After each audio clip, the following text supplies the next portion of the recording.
again, my mantra is I want to help you go home earlier each day. And so the summit has been another game changer. It's like a webinar on steroids.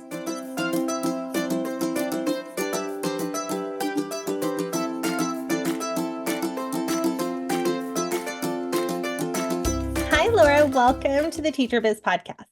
Hi, Heather. Thanks for having me on board. I'm so excited to talk about all things teacher business.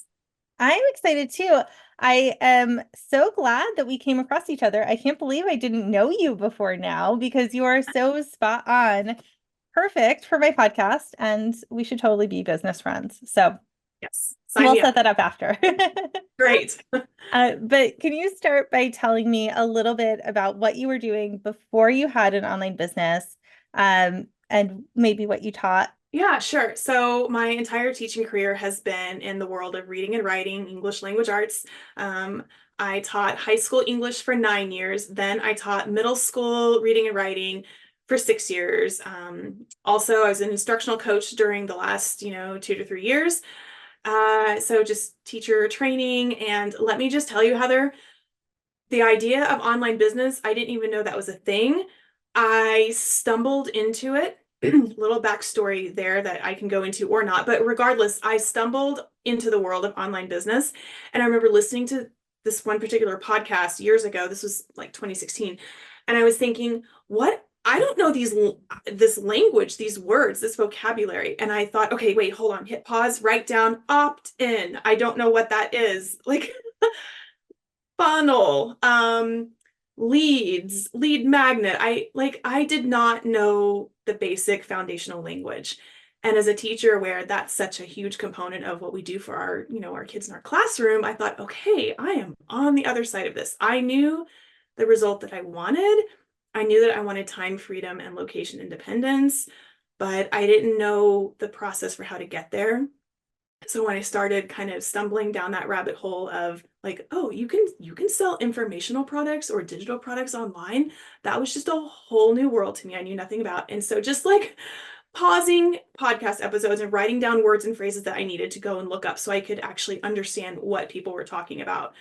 Like that's where I was. That's how I got into online business. I knew nothing. I knew nothing. I can't even express that enough, but you have to start somewhere. So I love that. That might be how many of our teacher listeners are feeling right now. They're just getting into this and possibly pausing our talk to figure out what we mean. So we'll explain to you as we go. But yes, that is, I think that's how most of us start. it Um, was that desire of wanting something else. There has to be something else out there that I can do. I love teaching. I love serving teachers, serving students. I love creating resources. When there's something that I need for my classroom, I create it myself. And so what can I do with those skills? And I just didn't know I didn't even know what the options were. I just remember standing in my classroom, sweaty, because it was 70 degrees, and apparently the district decided that was too cold and that the heat should be on in every classroom across the district. I had to pee, but I couldn't because it wasn't time yet. Like, just, you know what I mean, Heather? Just thinking about just these basic things. Like, I can't keep doing this. There has to be another option for me. oh man, I feel that. I feel Yeah. that. So then what were the first steps that you took to get into your online business? Okay, so the first thing I did is after looking around a little bit in the world of podcasts, because as a busy teacher, I didn't have time to do a whole lot of research. I stumbled across a podcast, which I won't mention right now just because these people are fantastic. I learned all the foundational skills from them, but they don't offer this service anymore. They don't do this anymore. So I guess it's kind of irrelevant at this point. But I dug in deep. I listened and consumed everything I possibly could. I did this while I was doing household chores. I did this while I was driving to and from school. I do a lot of distance running as just a personal side, passion that I have. And so I started listening to everything that I could learn that I could get my hands on. That was step number one, was building up my foundational knowledge so that I could understand words like opt-in and funnel and lead magnet and just all the things that people were talking about. Things I geek out on now, but that I had no basis of knowledge for back then. So I started consuming all the things. And so that was probably a year. Not because I wanted to start an online business and I was afraid to start, but because I didn't even I was discovering what I didn't even know. Like it was just an explosion of light bulb moments. And so I was trying to learn everything so that I could figure out what are my choices? What are my options? Almost like building a business choice board in my head so that I could really think about what can I do? What can I do while I'm still teaching full time that I can kind of build up on the side, and let's just see what happens. And so that was where I started. That was step one, was just consuming everything I needed to consume so that I could understand the basic conversations in the world of online business. And once I understood that, I got going fast on my online business. So step two was I knew it was important to build an email list. I was not going to mess around with social media. I was not going to mess around with trying to figure out a website. I just needed to build an email list. So I started with that, and I cobbled together my first website on the side. And what I did is I then started selling my products. I mean, I started asking people on my email list, what are you struggling with? What do you need? Here's what I do. Can I help you? And so, Heather, my lesson plan membership, after, all these months and months of consuming content in the podcast world, I realized, okay, email list, sell a membership. Like I was starting to piece it all together. And so, yeah, that's how my membership started. It was barely even a membership. It was a file and a PayPal button 2 weeks ahead of when people on my email list said they needed something. Like that's what it was. It's a membership. Well, kind of. It's a PayPal button and I send you a file. Ooh, I love a scrappy start to a membership. I love It that. was. My It first really was. membership was just a workbook, a monthly workbook, and I delivered it via email. Like that's it. No portal, nothing. Like Yeah. Yeah. There was no like, oh, I'm going to research all the possible membership platforms, Teachable, Kajabi, and Kartra and all. No, I didn't know anything about those platforms. It didn't matter. I just needed to figure out, okay, email list, put people on the email list, attract them to what I'm doing, serve them, talk to them, ask them questions, figure out how to make a PayPal button. I didn't know how to do that. And so that's where I was. And that's how it all started.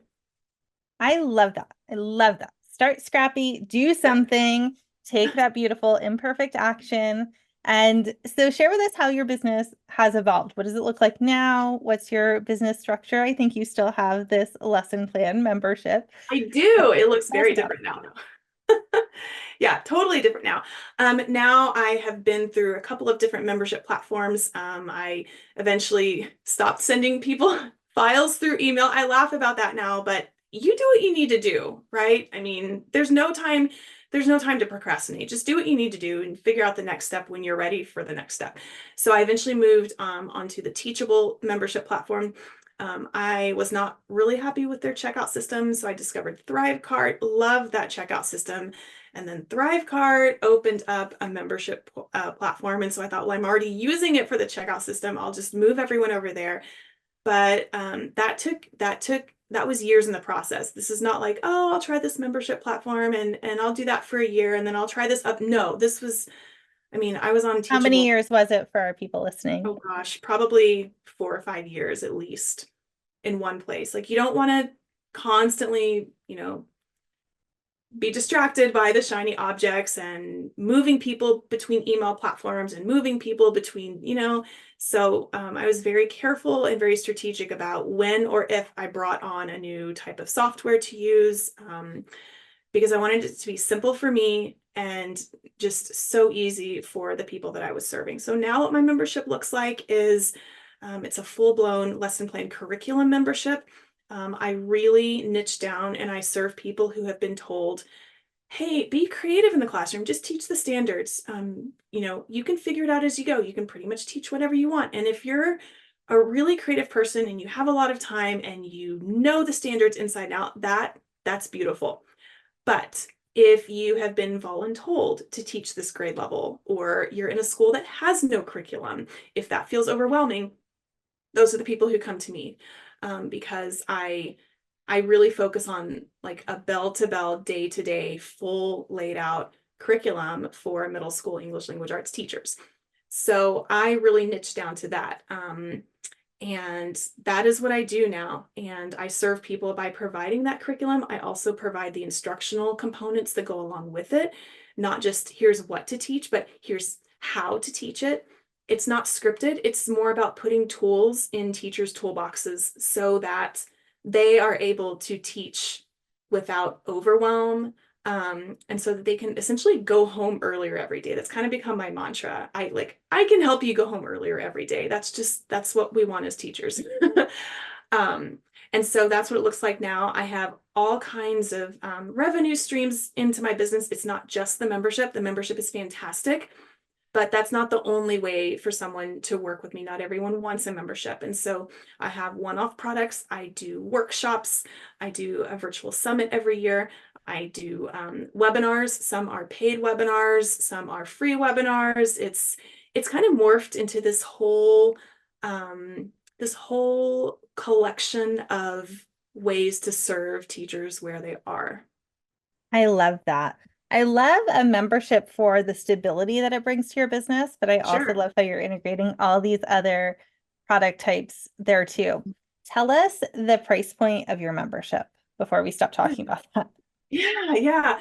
So the price point of the membership is right now it's $397 for the year, 47 for the month. And once in a while I play with a quarterly option, which is one payment of $127 every 90 days.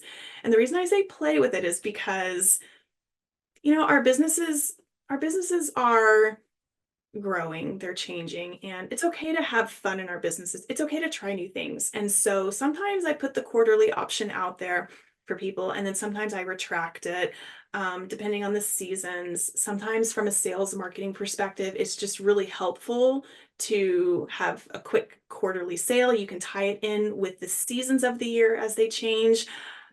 If you feel like you are ready to have another sale in, let's say, October, and it just kind of feels like an awkward time of year, pull out the quarterly sale, because that quarterly sale will get you through the rest of the year, not the rest of the school year, but until you move into that kind of that Christmas break. And it's just an easier way to sell a membership at that point. It's one payment for 90 days, and you can have some fun with that around the seasons. So is your membership open all the time or is it a closed cart model? Mine is open all the time. And I know that's not necessarily what the membership gurus out there talk about doing, but it is open all the time. If a teacher needs a product, I want them to be able to take my product. I want them to be able to use it. I don't want to make the sale. I don't want to be the gatekeeper to that. Now, I have sales all throughout the year. I offer bonuses. I offer extra incentives. So that's the way I do that. I know that scarcity is important when you're in the sales process. We're humans, we like to procrastinate. And so sometimes, we offer sales, incentives, bonuses to help people get off the fence so that we can solve their problems. And so one reason I think, a lot of the membership gurus teach to keep your membership on an open close basis. I get why they do that, because that's a natural scarcity factor, right? Like, the membership's only open twice a year, and there's nothing wrong with that. But for me, I decided this pretty early on. I'm gonna keep mine open year round. I don't want to limit teachers when they discover me and when they discover that I've got a solution to their problem. But I can certainly incentivize people to take action sooner rather than later through, like I mentioned before, various bonuses or discounts or sales or things like that.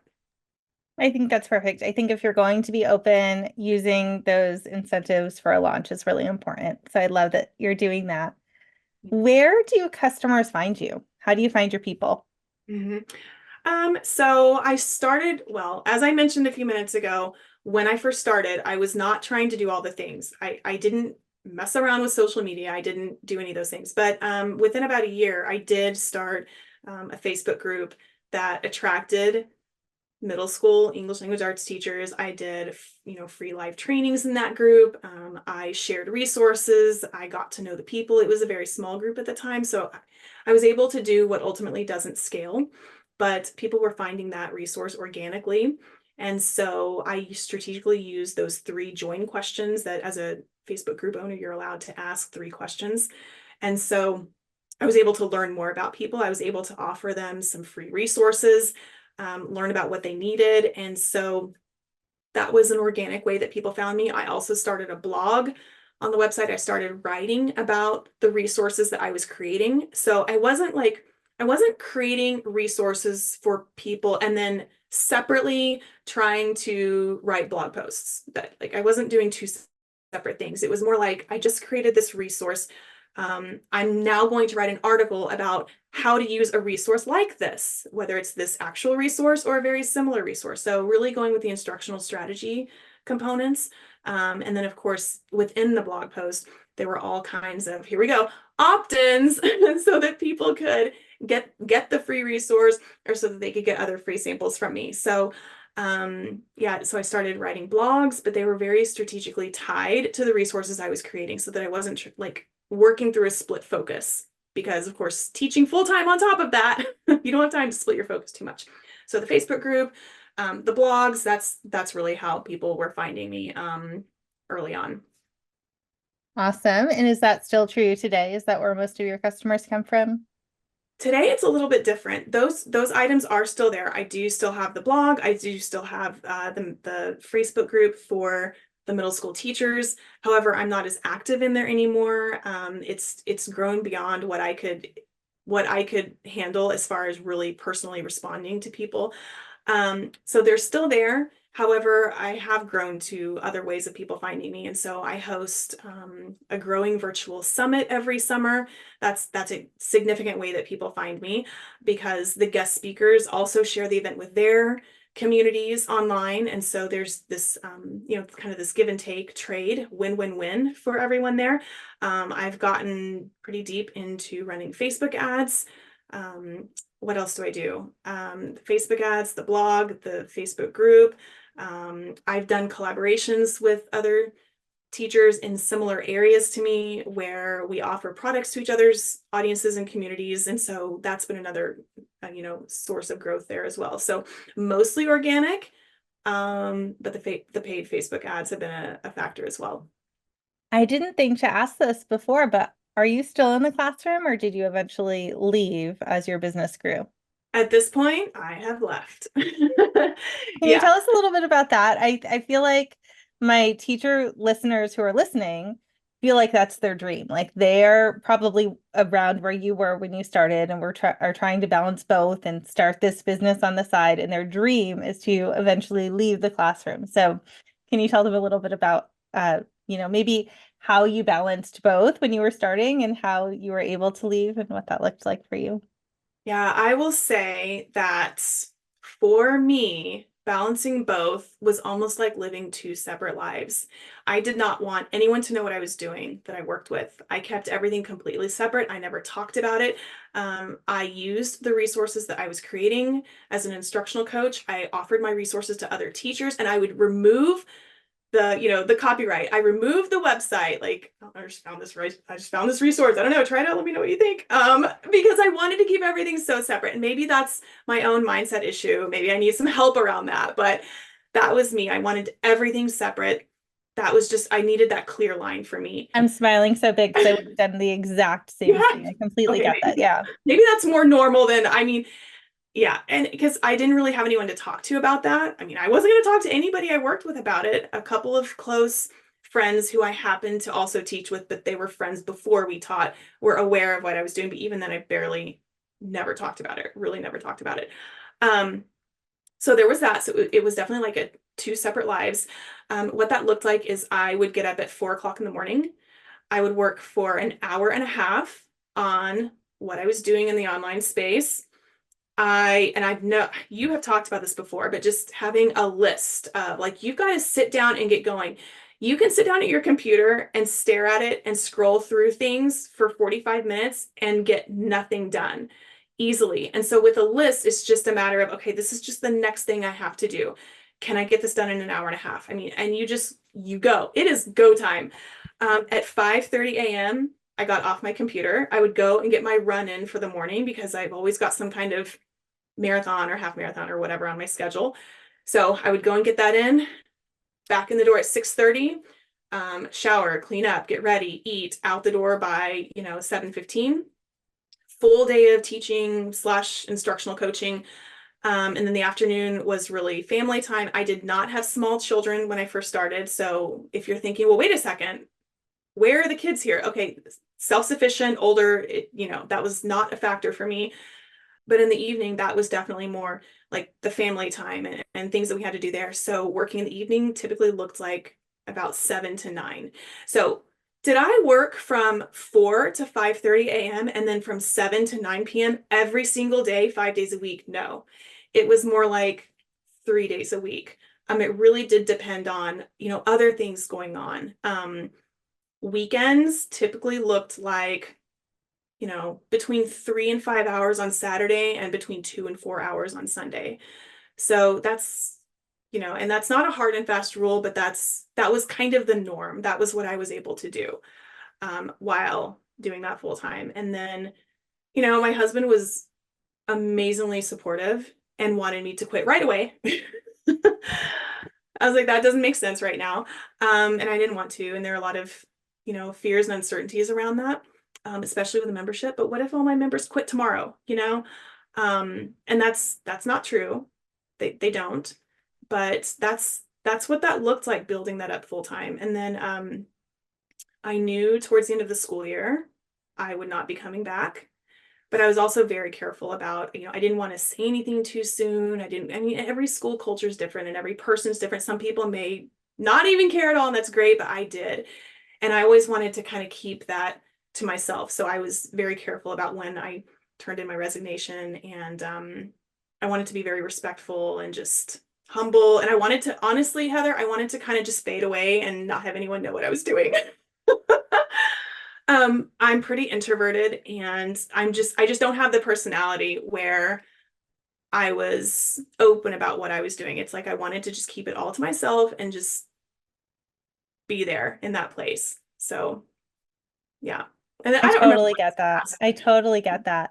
I didn't tell anyone about my business for years because it's hard. Like before It's you see success and before you have all this confidence that comes from customers telling you how you've changed their life, it's hard to talk about it. And it doesn't sound like a real thing. Like, oh, I have an online business. Like I'll tell you about my business now because it's awesome and I have receipts. But in the beginning, it's so hard to it even know is. how to talk about it. And So I totally get that. especially like in the beginning when you're working so hard. I mean, the wee hours of the morning, sometimes the wee hours of night. There were some times at 2 a.m. that I was crying because the technology wasn't working and I was trying to figure it out. Okay, it happens. And I did not even, if I admitted it to somebody else, that means I would have to admit it to myself that what if I'm putting in all this work and nothing comes from it? So I was not ready to tell myself that, and I was definitely not ready to let anyone else in on that either if I didn't have to, because you don't know, as in all things in life. You don't know. You can make all the plans in the world, and we'll see if they work out or not. But I was willing to keep at it and to try, and I was willing to keep working at it, even though for a while I had absolutely nothing to show for it. But I was okay with that. I was playing the long game. I didn't need to see revenue coming in on day 2 of my business journey. I was fine to wait a while. I thought, you know what, if this doesn't work out, then I'm going to have the best, most organized lesson plan curriculum ever, and I can teach anywhere I want, and I will never plan a lesson again because it is done. But Heather, that wasn't true because I was that's what I was telling myself in my head. But as people were coming into my email list and as I was talking with them and responding personally and listening and asking questions, I was building what they needed and sending it to them with those PayPal buttons and sending them a file at a time. And I was building everything up as they were paying me for it. I did not build my entire curriculum and then put it out to the world. I really built it as they needed it. And so that's where the first foundational, I mean, it's been through many iterations since then, but that's how it started. So it's like the stories we tell ourselves, the fears, the what ifs versus, okay, I'm going to let myself feel that for a little bit. And then I've got to get to work because it is 5:15 and I just wasted 15 minutes worrying, So yeah. I love that. I think you're so right. And I think you did so many things right along the way. I'm loving this story. So how many was it 1 year that you did both, or how many years was it that you were juggling both before you were able to or I decided to mean, leave? yeah, it was several years and it didn't really need to be that long, but it's a lot to think about leaving. What does that mean for our family? What is that going to look like? And are things stable enough for me to do it? And do I want to? Do I want to leave? And so there are just a lot of things that you have to answer for yourself. And I don't think we can ever tell someone, go ahead and quit your job. You've got this. I don't want to ever say that. But because I know it's different for everybody. It's different for every family. But yeah, it's a hard decision. It is. So I think you're so right about that. Let's shift into marketing a little bit and sure. tell me about how your experience has been using webinars to promote your membership. Webinars, yeah, game changer. Absolute game changer. Um, okay, here's what I did. So when I was telling you about how, okay, eventually I started this, this Facebook group to bring in people who might be best fit, people to sell to and to serve and to help and all that. I went into that Facebook group and I was very, very active in there in the beginning. And this was at the beginning of summer one year. And this goes into the webinar question you just asked me, and I knew webinars were effective. I was following Amy Porterfield, who at the time had the Webinars That Convert course. And I thought, yeah, I think this is going to be the next step. This is what I need to do. So I went into my Facebook group and I sent out an email to my email. I said, hey, here are 3 topics that I'm really passionate about that I could help you with. Which one would you love to know the most, or which one would you like to know more about, right? And so people responded, and there was one that was an overwhelming win. Like, okay, well, that's going to be my webinar topic. And so I purchased her course, went through it, and I was talking with, the people in my Facebook group and the people on my email list as I'm going through her course, as I'm putting this webinar together. And that's where the first webinar came from. I taught it live. I cannot even tell you how sweaty I was. Like it's scary. Um, the scariest part was hitting start that day. And then once I was in it, once I was talking, and once I could see people asking questions in the chat, you forget all of that. You're like, oh, I'm just here to help people. I'm just here to answer all the questions and help people.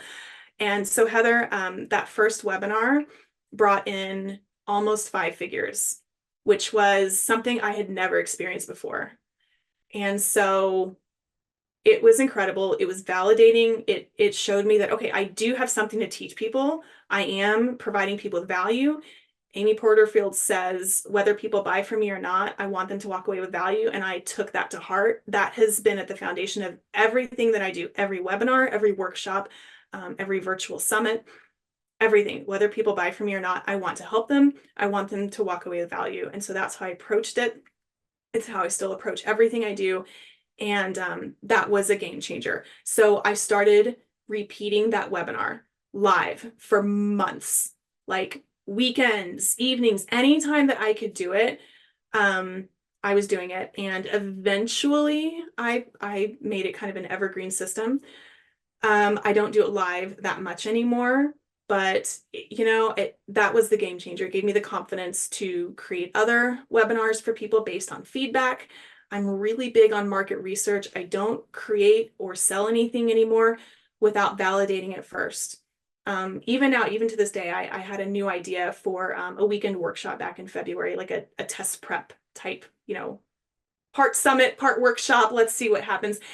And I presented the idea in December to my email list. I gave them a button to buy tickets. And I thought, if 10 people buy, I'll just refund their money and I won't create the event. But if a lot of people buy, then, oh my gosh, I guess I better go create it. So a lot of people bought. And so I gathered speakers and I created the event. And so I'm bringing that up in your webinar question because webinars can expand to all kinds of things. If you can do a webinar, you can do a half-day live workshop. You can do a little like weekend summit. It helps you realize there are so many other ways to serve people. So game changer, webinar, all that from a webinar. I completely agree. I was terrified for years. I knew webinars were a great strategy, but I couldn't be on video and I can't present anything and I can't talk for that long. And I had all of these thoughts holding me back for like years and years and years before I did my first webinar. I get it so much. Yeah. And then I would be so nervous, like just like you were saying before I did them, and not even just the first one, like the first dozen. I feel like I was so nervous before I did them. I just did one Monday and I like it was just another thing I had to do that day. It wasn't like anything, you know? So Yeah, it's so funny how that evolution comes, but everyone's scared before they do their first webinar and it yeah. is so worth it. I It completely is. agree.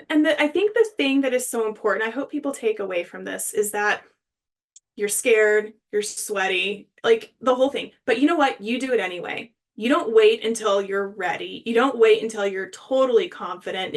Don't wait. Do it scared anyway. And it is okay to tell people live on the webinar, I'm kind of nervous, y'all. It's okay to say that. People will give you feedback. No, you're doing great. No, you're like, it's fine. We are human beings, especially in the teacher space. I think that's another great advantage when technology doesn't work, when those kinds of things happen, when you're feeling nervous. Teachers understand that so much. I know we have all had an observation, a formal observation where the technology didn't work that day. And now what am I going to do for my lesson? We've all been there.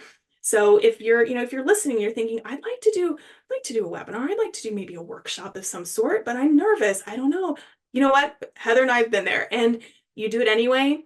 And you tell your audience that you're nervous. It's okay. Hey, I'm a little nervous. Sorry, my voice is shaky. Hold on, I'm gonna get some water. You can do those things. You can just be a real normal person. Yes, you can. I love that. So now you've been using summits in your business too, which I want to hear about. I have it on my list for maybe this fall on the kindergarten ready side of my business. I feel like it's been on my list for a while. I keep putting it off and doing other things, but I want to hear about how summits have gone for you. Okay, Heather. So take everything I just said about webinars. Okay. The summit was the next level up. That's the next level up from a webinar. And so remember I was saying, okay, webinar, I was so sweaty, so nervous, so uncertain. So, okay, apply it all to the first year that I ran a summit. I knew I wanted to do a summit. I knew I could do a summit. But those interviews, my first summit was a 5-day summit. We had 30 sessions. I sweat through every single interview. And the very, very, very first interview I had was with an author. And I was so grateful that he said yes. And I thought this is an author. This is like a big, like, this is important. I need to make sure I appear that I know what I'm doing. No, I sweat through the whole thing. And when I went back and looked at the video, you couldn't tell. It's not like I was, but I was so nervous, and it didn't go away until probably the second year that I did the summit. So I went through 30 sessions, nervous, sweaty, but nobody knew.